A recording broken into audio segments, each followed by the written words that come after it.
J'ai déjà fait des vidéos qui donnent de l'espoir, d'autres qui donnent beaucoup d'espoir. Malheureusement aujourd'hui, on est plutôt sur une vidéo qui pourrait donner du désespoir, mais dans un but qui serait plutôt sain, qui serait celui de réussir à tourner la page si jamais il s'avérait que récupérer son ex était impossible. Il y a 7 situations que je connais et je sais que lorsqu'un client m'appelle et qu'il est dans un de ces 7 cas, la reconquête sera très compliquée. Qu'on se mette bien d'accord. La reconquête amoureuse, on pourrait parler de statistiques, c'est pas une science qui est certaine. C'est-à-dire que les 7 signaux que je vais vous donner aujourd'hui, si vous les avez observés, vous avez moins de chances statistiquement de récupérer votre ex. C'est pas pour autant que vous n'avez aucune chance. Admettons que dans une rupture classique, on ait une chance sur deux de récupérer son ex. Une sur deux, donc 50%. Si on a les signaux qu'on va voir aujourd'hui, on passe de 50% de chance de reconquête à probablement, dans certains cas, au mieux 30%, 10%, peut-être même 5% parfois. Je vous donne les statistiques associées et encore une fois, c'est juste informatif. Peut-être que vous ferez partie de ces 5% qui réussiront quand même à récupérer leur ex. Avant de démarrer, si vous le souhaitez, abonnez-vous à cette chaîne. C'est comme ceci que cette chaîne fonctionne. Il y a aussi un quiz en dessous qui s'appelle «Quelles sont mes chances de récupérer mon ex?» si vous voulez affiner votre score. Et toute mon équipe de conseillers est là pour vous conseiller et faire que ça aille mieux. Le lien pour prendre rendez-vous est juste en dessous. Je vais commencer par un grand classique. Quelque chose que généralement je vois, enfin j'entends en l'occurrence, au bout de quelques secondes ou quelques minutes. C'est une mauvaise communication. Et à tous mes confrères les hommes, on n'est pas tous bons en communication. Certains hommes m'appellent et sortent quelques sons de leur bouche, grommellent 2-3 trucs. On sent bien que communiquer, c'est pas exactement leur zone de génie. On sent bien qu'ils sont plutôt dans d'autres choses. Qu'on se mette d'accord, hein. La communication, c'est pas tout sur Terre. Ils ont d'autres talents ailleurs. Mais la communication, c'est pas là où ils sont les meilleurs. Et c'est compliqué dans une relation amoureuse, quand on vit avec quelqu'un, de se comprendre si on n'arrive pas à communiquer.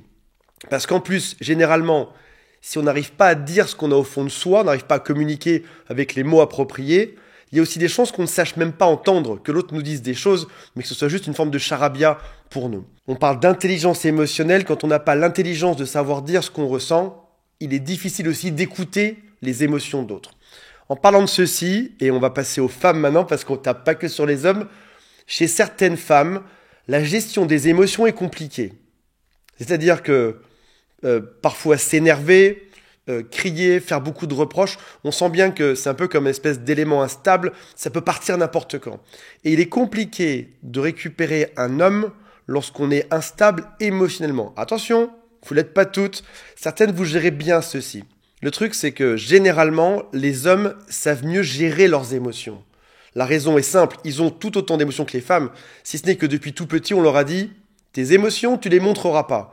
T'es un garçon, t'as pas le droit de pleurer. T'es un garçon, t'as pas le droit d'avoir mal. Tu dois te contrôler. » En tant que garçon, en tant qu'homme, on est habitué depuis qu'on est tout jeune à ne montrer absolument rien, à tout écraser, à ne rien ressentir. On ressent autant que vous, mais on a été habitué à pas le faire.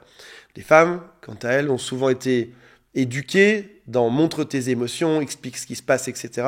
C'est ce qui fait que, pour faire une forme de caricature, beaucoup d'hommes ne savent pas communiquer, beaucoup de femmes, certaines femmes ont du mal à gérer leurs émotions, et on arrive sur quelque chose qui globalement est catastrophique, c'est que la communication au sein du couple ne marche pas. Pour un peu qu'en plus, dans une forme de caricature, on est l'homme qui ne sache pas parler, la femme qui ne sache pas gérer ses émotions, ce sera forcément la catastrophe, le drame. Et on arrive sur deux personnes qui vivent ensemble sous un même toit, mais qui sont incapables de communiquer depuis des années. Alors attention, on peut ne pas communiquer et s'aimer. C'est juste qu'à chaque fois qu'il y aura un problème de couple, les deux seront incapables d'arriver à le résoudre.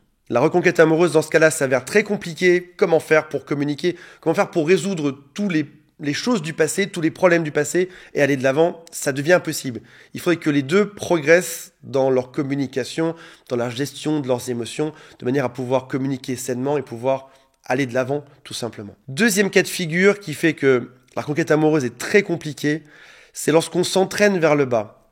Et typiquement, un exemple classique, c'est vous aviez tous les deux une vie plus simple ou plus heureuse avant de vous rencontrer. Parfois, on a beau s'aimer sur Terre, parfois on a beau tout donner à l'autre, malheureusement, c'est pas suffisant. On s'aime, mais la réunion des deux personnes donne quelque chose de toxique. même plus bizarrement, parfois on peut avoir été en couple avec d'autres personnes avant et ça se passe bien. Deux personnes saines ensemble peuvent malheureusement, dans certaines conditions, se rendre toxiques. C'est pas que l'un des deux était toxique, c'est juste que la combinaison des deux fait quelque chose de toxique. En chimie, c'est pareil, il peut y avoir des molécules, des choses, des produits qui seuls marchent très bien. Tu les mets ensemble, le machin fait une catastrophe et ça explose. Maintenant, si c'est pas la vie des deux qui était mieux avant, ça peut être aussi la vie de celui ou de celle qui est parti qui était mieux avant. Pour toi, c'est mieux, ta vie s'est améliorée. Pour l'autre, malheureusement, sa vie s'est dégradée.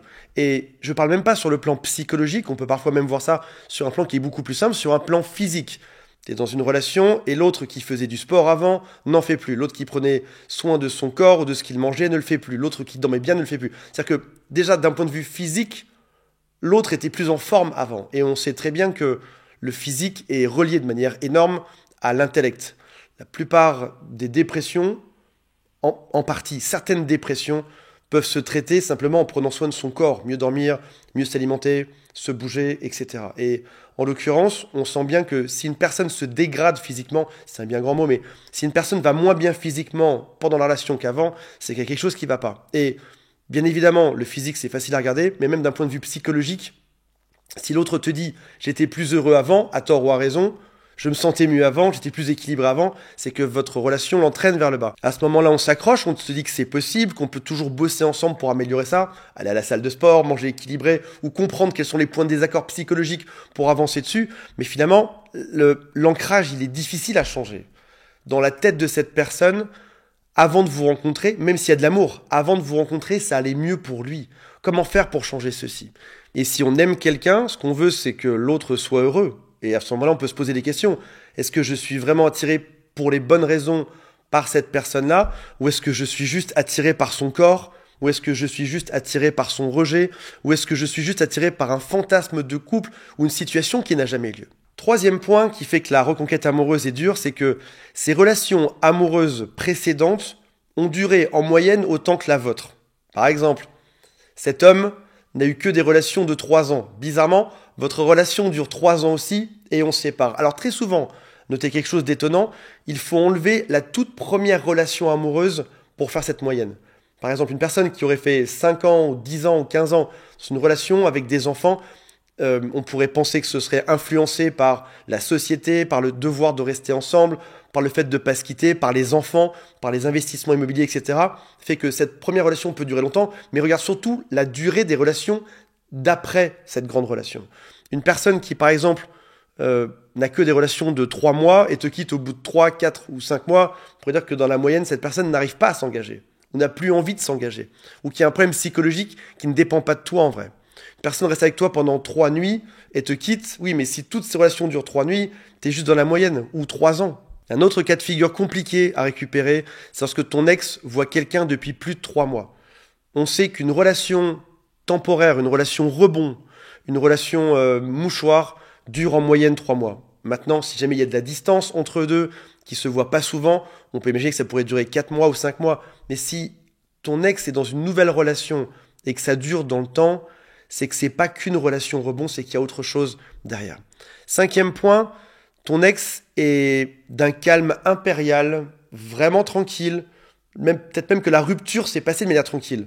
Il n'y a pas de jalousie, pas d'appel depuis des mois, il n'y a même pas de questions sur ta nouvelle relation, et tu as l'impression que l'autre s'en fiche, comme si finalement, cette espèce de relation que vous avez eue ensemble est un vieux souvenir qu'il a mis de côté, et maintenant ton ex est passé à autre chose. 6e point, et encore une fois, gardez en tête que ces points-là, c'est pas qu'il n'y a aucune chance, c'est juste que votre statistique, votre pourcentage de chance de récupérer l'autre diminue un grand coup. Une demande de divorce. Même si on a tous dans notre entourage un grand-oncle, un cousin lointain qui a divorcé, qui s'est remarié après avec la même personne, ou un ami d'amis qui l'a fait, ou même ils l'ont fait 3 fois. Ça fait 3 fois qu'ils se séparent et qu'ils se remarient. Je sais que statistiquement, ce genre de personne qui se remarie avec la même personne va représenter une infime partie de la population. Parce que généralement, une demande de divorce, il y a quelque chose d'assez lourd à ça, qui implique pas que la personne, qui implique aussi toute sa famille, qui peut, dans un cas religieux, impliquer d'être devant des témoins, devant Dieu, devant toute une salle, et dire en tout cas, se désengager moralement d'un mariage est lourd de signification. Et je sais que statistiquement, il y a assez peu de chances que ça arrive. 7e point, qui est aussi très compliqué, c'est quand tout l'entourage est contre vous. Quand on se met avec quelqu'un, on n'est pas que 2 personnes sur Terre qui se rencontrent. On est beaucoup de monde qui se rencontrent. Et si jamais tout ce clan-là, toutes ces personnes sont contre toi, t'as pas juste à lutter pour récupérer ton ex. Il y aura une forme d'embrigadement, une forme de, comment on pourrait dire ça, de mauvais conseils, ou en tout cas de gens qui vont lui dire n'y retourne pas. Et qu'on se mette d'accord, c'est pas que tous ces gens te détestent au final. Tout cela te déteste pas. C'est juste que l'histoire que ton ex leur a racontée était pas très bonne. Ils ne connaissent pas ton point de vue. Ils savent pas exactement ce que toi t'as vécu. Et de même d'ailleurs pour ton groupe n'a que ta vision, n'a que ta version. Donc, lorsque ton ex a raconté des mauvaises choses ou juste a raconté son point de vue aux autres, dans son groupe, c'est facile d'avoir tout d'un coup pas qu'une seule personne contre toi qui ne peut pas revenir, mais que ton ex ait créé une forme de spirale ou de groupe qui va s'entraider à lui conseiller de ne pas revenir là-dedans sur ses propres conseils. On sait aussi une chose, c'est que généralement, quand on raconte quelque chose à ses amis sur son couple, c'est des choses négatives. Comment ça se passe avec ta femme, comment ça se passe avec ton mec, ton mari, ton copain. Si ça se passe bien, tu vas dire ouais, ça va, ça se passe bien. Maintenant, s'il y a un problème, tu vas rentrer dans le détail du problème. Voici ce que j'ai dit, voici ce qu'il a répondu, voici comment tu te rends compte à quel point c'est honteux, etc. C'est-à-dire que on peut parler aussi bien en positif qu'en négatif de son couple, mais généralement, quand on rentre dans le positif, on va pas dire je lui ai dit bonjour le matin, il m'a répondu avec un bisou, et puis après ça, je l'ai pris dans les bras. Non, tu dis juste ça va, ça se passe très bien, c'est génial. Par contre, quand ça se passe mal, tu auras des heures d'explications dessus, et c'est ce qui fait que tout ce groupe s'est auto-conditionné à te détester, et que lorsque ton ex, quand bien même voudrait revenir dans la relation avec toi, elle devrait affronter non pas son propre regard ou sa propre moralité ou son propre cerveau, elle doit convaincre elle devrait reconvaincre une majorité de personnes, et généralement quand il y a trop de monde impliqué dedans, c'est quelque chose qu'on ne va pas faire, en se disant si jamais je reviens avec lui et que je me trompe, pour qui je vais passer auprès de mon groupe d'amis, auprès de mes proches, de ma famille, de mes enfants. Donc là, il y a quelque chose qui est extrêmement compliqué pour renverser la vapeur. Ça peut se faire, en laissant passer suffisamment de temps, mais c'est juste que statistiquement, t'es pas une chance sur 2, tu diminues. Maintenant, si vous voulez des conseils, l'avantage de se faire accompagner, c'est qu'on va vous aider à passer de 50% de chance à beaucoup plus de pourcentage de chance. 60-70. On n'est pas sur les 100%. On n'est pas des vaudous, des magiciens autres. On est juste là pour augmenter statistiquement votre pourcentage de chance de récupérer la personne que vous aimez. Avec les bons messages, avec la bonne attitude, en comprenant ce qui a changé chez vous, comprenant ce qui a changé chez l'autre, et à comprendre la dynamique du couple. Comment faire pour se comporter différemment pour que l'autre revienne. Et même si vous êtes dans l'un des cas de figure ici, où il n'y a que 10% de chance, et que vous l'aimez toujours, c'est peut-être sympa de passer de 10% à 20, à 25 ou à 30%. Donc n'hésitez pas, les conseillers sont en dessous, il y a un lien pour les appeler, et ça n'engage à rien. Salut à tous, bye.